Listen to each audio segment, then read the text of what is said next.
ఫలితాలు ఉంటాయి వీళ్ళకి. గురుగారు మీనరాశి వారికి జూన్ మాసంలో ఎలాంటి ఫలితాలు ఉంటాయి?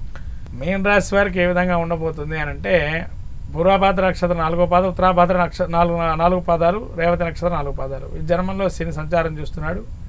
అట్లనే ద్వితీయంలో శుక్రుడు, తృతీయంలో రవి, తదుపరి చతుర్థమందు గురు బుధులు, తర్వాత పంచమంలో కుజుడు, షష్టంలో ఉండడం, షష్టంలో కుజకేతువుల కలయిక, 12లో రాహు. ఇటువంటి గ్రహస్థితి చూస్తే జన్మంలో శని, ముఖ్యంగా శిరోవేదన, కడుపు నొప్పి కానీ విపరీతంగా అనారోగ్యం వచ్చే అవకాశం ఎక్కువగా ఉంటుంది.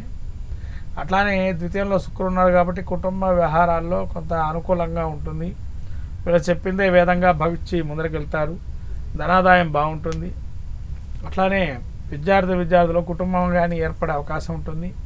అట్లానే వీరికి ముఖ్యంగా రవి యోగదాయకంగా చతుర్థం మంచి ఫలితాలు ఇస్తున్నాడు. బుధుడు కూడా యోగదాయకమైన ఫలితాలు ఇస్తున్నాడు.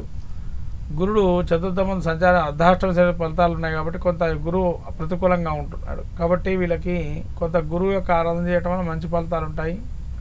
కుజకేతువులకి షష్టంలో ఉన్నాడు కాబట్టి శత్రు రుణ రోగాదులు నశించిపోయే అవకాశం ఉంటుంది. ఏది కూడా వీళ్ళకి ఇబ్బందులు కలుగుతున్నాయి, అవన్నీ అవరోధాలని పటాపంచలయ్యే అవకాశం ఉంటుంది ఈ యొక్క మీనరాశి వారికి. దైవారాధన ఏది చేసుకుంటే బాగుంటుందంటే? విద్యార్థులకి యోగదాయకంగా ఉంటుంది, పర్వాలేదు. కొంచెం చదువుకోవడం మంచిది, 1-2 సార్లు చదువుకోవడం మంచిది. రాజకీయ నాయకులు, స్త్రీ ప్రముఖులకి తగిన వేతనాలు రావటం, తద్వారా శ్రమించిన ఫలితం ఎక్కువగా ఉండడం, అంటే ఎక్కువ శ్రమ కష్టే ఫలి పెట్టుకుంటారు, ఆ కష్టానికి సంబంధించిన ఫలితం వస్తుంది.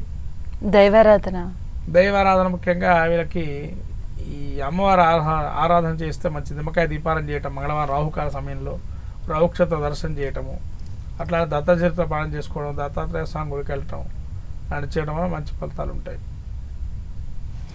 గురుగారు